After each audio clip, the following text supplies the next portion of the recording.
bit of a pressurised now and set me up for a fall maybe. So yeah, capturing reality on the move. I mean, capturing reality was kind of talked about before, and the way I see it is, point clouds have been talked about a lot. We had the scan to BIM this session, but for me it's about capturing data in the field, and it's photographs, it's points, it's lines, it's point clouds. I was going to put this in, but the reason I put this in is because of that. I saw it earlier in a presentation, and it's a bit like a proud parent looking at her child, because that's one of my projects I did about 5 years ago, and I see it quite a lot because it's quite a good visual, I think, and it's one of those things that if I had a cent for every time that's shown, I would have at least 5 cents. But some of the projects that I have worked on in the past, and I've been doing this for kind of 6-7 years now, where I've been with Leica a year, and we would take point cloud data, utilities information, points from total stations, whatever you can think of, and we would generate these 3D models with maybe less information than what we need going forward, for sure. It's a Windows update.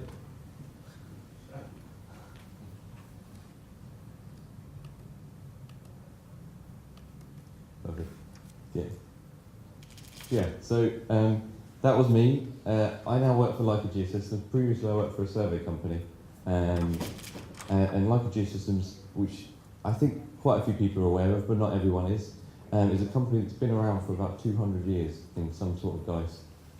And over the last kind of 80 years, we've really pioneered solutions to capture, analyse and present spatial information.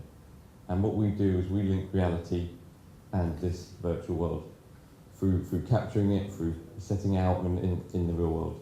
So some of the different tools and solutions that we have go from anything that's used by a tradesman to the point cloud data that we're seeing all the time now, to utilities detections, to machine automation, which is a big area for us, and it's the whole, talking about that automation, to this mobile capture, this mobile mapping system that I'll talk a bit more about. And this is where we're pushing laser scanning to the next level in terms of volume data capture, in terms of trying to get as much of that accuracy that you get from terrestrial laser scanning, that TLS, and we're putting it on vehicles, we're putting it on people, and bringing that data through into this digital world.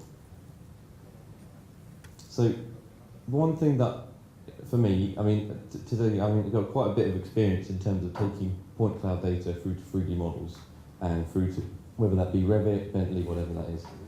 For me, a lot is said about turning this point cloud data into geometry, and it has to be done, and it has to be done more accurately than ever. But for me, having the point cloud data sit side by side with any geometric data that's created is just as important as creating that geometric information. Because ultimately, when we have reality and we measure reality, we create inaccuracies. We are measuring the world, but we're adding inaccuracies. When we use geometric data, even though we've got great new procedural modelling methods that are improving the accuracy, we're adding inaccuracy into it. So we simplify this point cloud data into something that we can use, and it can use in this digital world, but actually we need to make sure that we remember that point cloud data and that reality and have that information. We want to know why that point cloud data was created, who created it, what did they use, what solution, what system did they use, because all that information will give you an idea of the provenance of this information. In terms of today's problems on the construction site, is that 25% is wasted on the construction site. This comes from the Construction Industry Institute. But 90% of the technology spend that we do is in a design office. And it's been great. We're able to design out problems that we're going to see on the construction site going forward. But actually, 75% of this design construction project is actually spent on the construction site still. And I'm not even talking about the operations and maintenance side of an asset, I'm talking about the construction of it. So some of the things that we're seeing as a company going forward, and I've seen in the time I've been doing this, is these kind of things. And one of the things that I want to introduce, and you may have heard it already, it's our terminology for it, is something called the BIM field trip. And it's very similar to what was presented earlier, in terms of we're looking at linking the digital world and the real world through technology. The first thing we have is inform, and that's when we capture reality in the field and bring that through into the office. So we turn reality into a digital model, into digital data that could be used going forward into a project. We then have something called Enrich. So now we've got this amazing digital model, this digital data. How do we use that to set out on the construction site? We want to take that digital data, it's accurate, it's single source hopefully, it's that single source of truth, rather than turning itself to 2D CAD plans or turning it to something else, take it through to the construction site. And then again, what was spoken about earlier, that validate process. Is to say, actually on the construction site, things change. What was designed tends to not be what's built to a certain degree of accuracy. So using the same technology to validate what has been constructed. I think it was an as-is model that was represented. I call it an as-constructed model. What has actually been constructed on the construction site. So in terms of embracing BIM out of the office, the benefits really can be seen by a lot of the stakeholders involved in these kind of things. So surveyors, using this kind of technology can improve their efficiencies on site, reduce errors on site, they can reduce the health and safety risk of them being in dangerous areas. Architects get an accurate and reliable as-built information. The fact that they're not reliant on 2D plans to then extrude up into 3D, they have a rich 3D data set that they can build all their information from. Engineers, exactly the same, have this accurate and reliable data. They're able to transfer critical data seamlessly from the office to the field. So now they've done their structural steel model. They're able to add in digital layout points into that model, send it to their guys on the construction site, and very seamlessly send that data to a turtle station for them to lay it out on site. And if it's a complex 3D problem, these turtle stations these days can hold 3D data, 3D model data, that you can see, you can spin around, you can represent, and you can see. In terms of the contractor, using this kind of technology, you're able to monitor the progress of your project. You can use this data to say scan on a weekly, monthly basis, you understand what's been done. You almost get that X-ray vision that, when the walls haven't gone up, you can scan where the pipes are, then when the wall has gone up, you have this almost a time span of scan data going forward. And ultimately, Richard Branson at the end, he gets a better facility, his project is hopefully on time, and improve his return on investment. So for us, we have this amazing digital world, but how do we get to that digital world, and how do we get that digital data back to the construction site?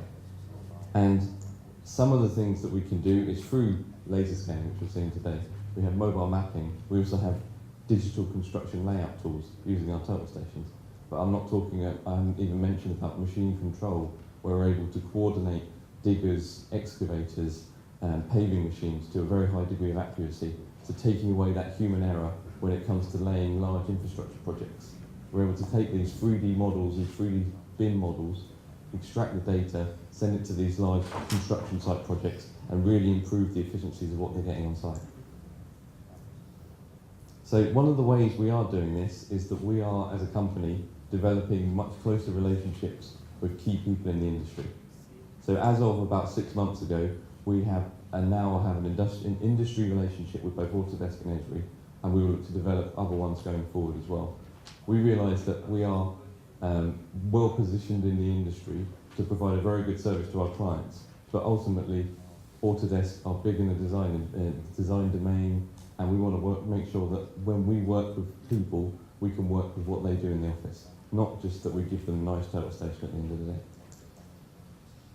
So in terms of today's site solutions, so we've seen today all the scanning, whether that be as-built scanning, validation scans, and this key thing for us is how we get this data through into the office and into your design products, into your construction, your engineering products in the office. Same with construction layout and the same with mobile mapping.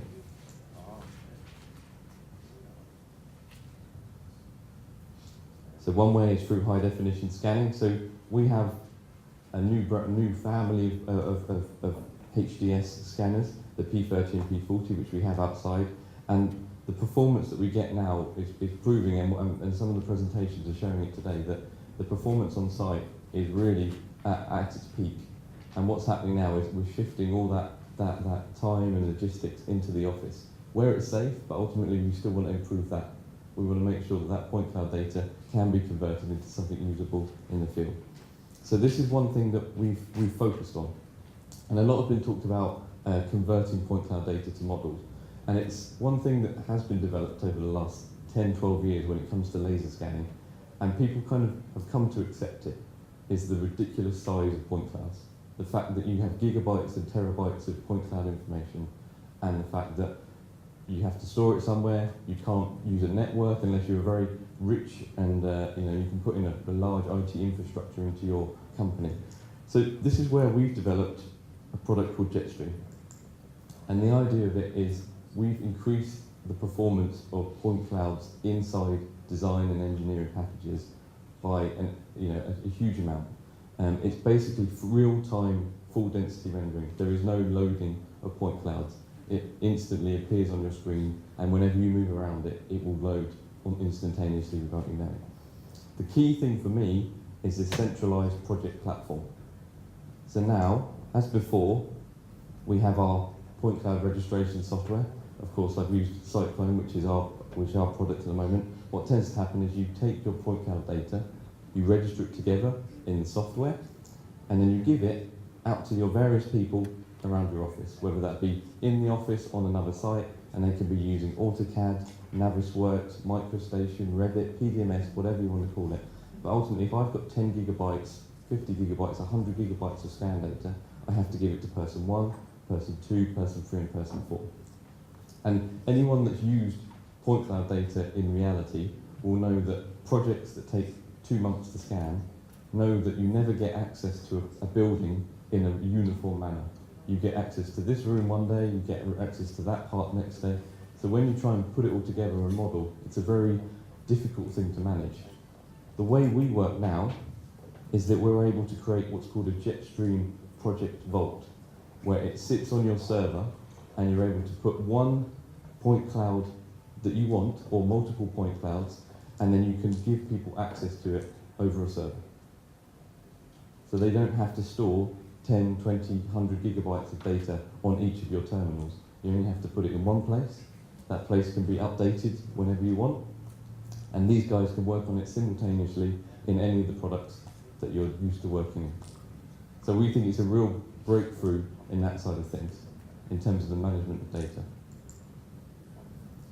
The other side of things is this Enrich side, where we're taking data from the office to the construction site.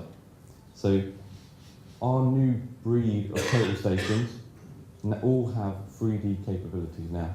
We have a new platform called Captivate, which allows you to bring in 3D data, 3D point cloud data. It's much more intuitive if you're used to that 3D environment.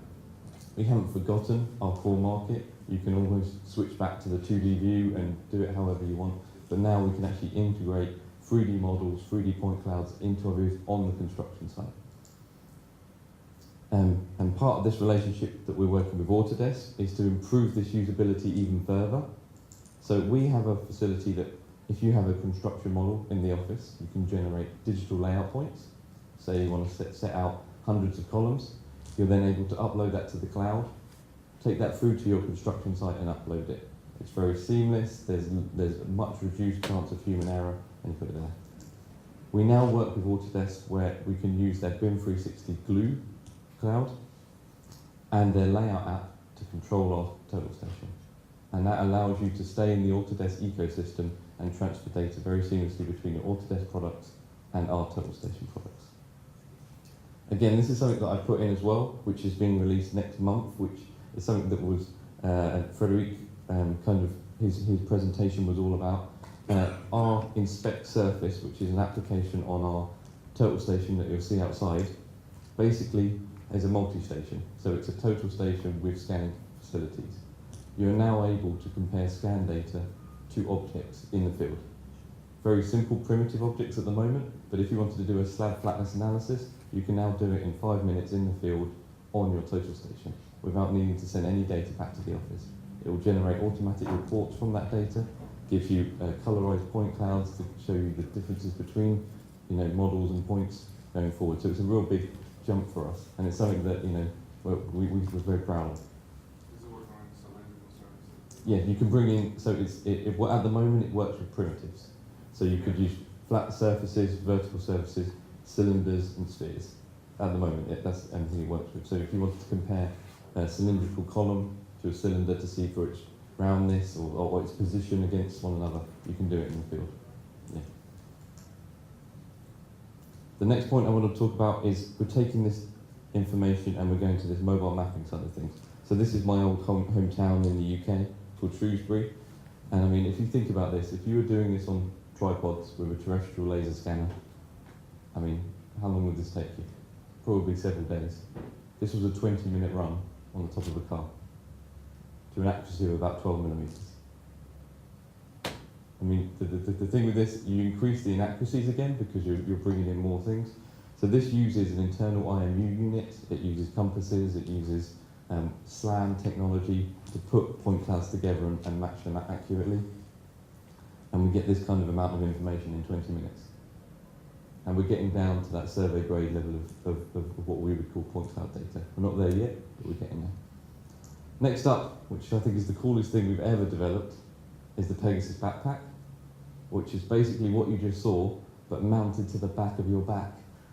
Is that not look cool? I should have put the Ghostbusters theme tune on there. It's not too heavy. Yeah, so that's 12.5 kilos on your back. So it's not lightweight, it's not a feather. The reason it's that size is because it's been developed to support your back.